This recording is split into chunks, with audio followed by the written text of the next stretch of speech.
नमस्कार, आप देख रहे हैं वीके न्यूज। मैं हूं सुनील ब्राउ।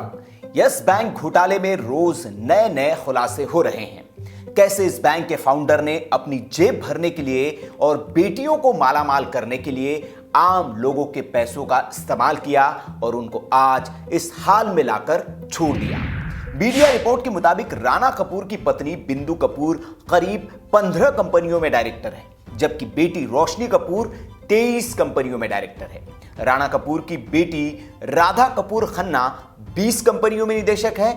इसके अलावा राणा कपूर के दामाद आदित्य खन्ना भी कई कंपनियों में निदेशक हैं, जिन्होंने अपने रिश्तों का रसूख दिखाकर करोड़ों रुपए बनाए।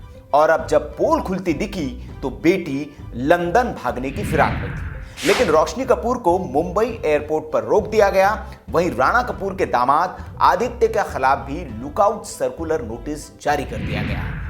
आपको बता दें कि यस बैंक का यह संस्थापक राणा कपूर ईडी का शिकंजा कसने के बाद अब सीबीआई की गिरफ्त में है। कपूर पर आरोप है कि उसने डूबती कंपनियों को लोन देने के एवज में करीब 600 करोड़ रुपए की रिश्वत ली।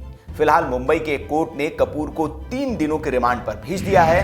पिछले साल जनवरी में ही रिजर्व बैंक के आदेश पर कपूर को चीफ एग्जीक्यूटिव ऑफिसर यानी कि सीईओ का पद छोड़ना पड़ा था। इसके बाद कपूर लंदन भाग गया था। ऐसे में सवाल यह है कि आखिर जब राणा कपूर को पता था कि बैंक में कई तरह की गड़बड़ियां हैं और बैंक डूबने की कगार पर है, तो फिर वो भारत लौटकर वापस क्यों और कैसे आया? दरअसल इसके पीछे अब जो कहानी सामने आ रही है उसके मुताबिक राणा कपूर भी माल्या और नीरव मोदी की तरह ही देश न लौटने की फिराक में था, लेकिन मोदी सरकार और आरबीआई ने इसके लिए एक प्लान तैयार किया और उस ट्रैप में राणा को फंसाया। अंग्रेजी अखबार द टाइम्स ऑफ इंडिया में छपी खबर के मुताबिक राणा कपूर के हटने के बाद सरकार ने डूबते यस बैंक को बचाने का प्लान तैयार किया। सरकार चाहती थी कि जनता का भरोसा बैंकों पर बना रहे। इस लिहाज से सरकार और आरबीआई ने नए निवेशकों की तलाश शुरू कर दी। पिछले 8 महीनों में आरबीआई की 3 अलग अलग निवेशकों से बात हुई, लेकिन हर बार आखिरी मौके पर डील होते होते रह जाती थी। पता चला कि खुद राणा कपूर निवेशकों को भड़का रहे थे। दरअसल कपूर चाहता था कि फिर से उसकी बैंक में वापसी हो। लंदन में बैठे कपूर के हर कदम पर सरकार की नजर थी।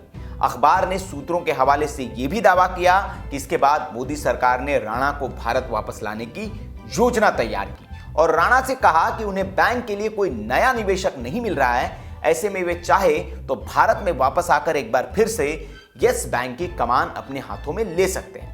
राणा को यह ऑफर मिलते ही वो भारत लौट आया, लेकिन उसे नहीं पता था कि उसे यहां लाया गया है। जिसके बाद सारी एजेंसियों ने राणा को घेरने का पूरा प्लान तैयार कर लिया और यह तय किया गया कि वो भारत से दोबारा भाग न पाए।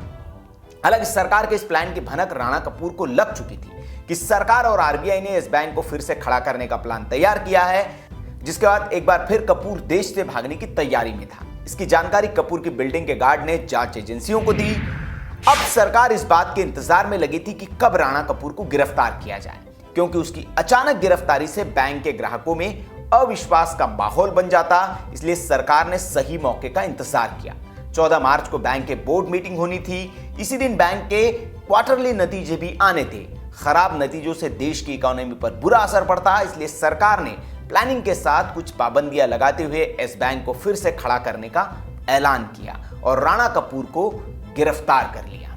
तो ये थी राणा कपूर के गिरफ्तारी, उसके लंदन भागने और लंदन से वापस आने की पूरी कहानी। इस मामले में रोज नए नए खुलासे हो रहे हैं, हर घंटे नई नई जानकारी सामने आ रही है। हर जानकारी वीके न्यूज आप तक पहुंचाएगा। ऐसी खबरों के लिए आप देखते रहिए वीके न्यूज। अगर वीडियो आपको अच्छा लगा हो तो इसे लाइक करें, शेयर करें। नमस्कार।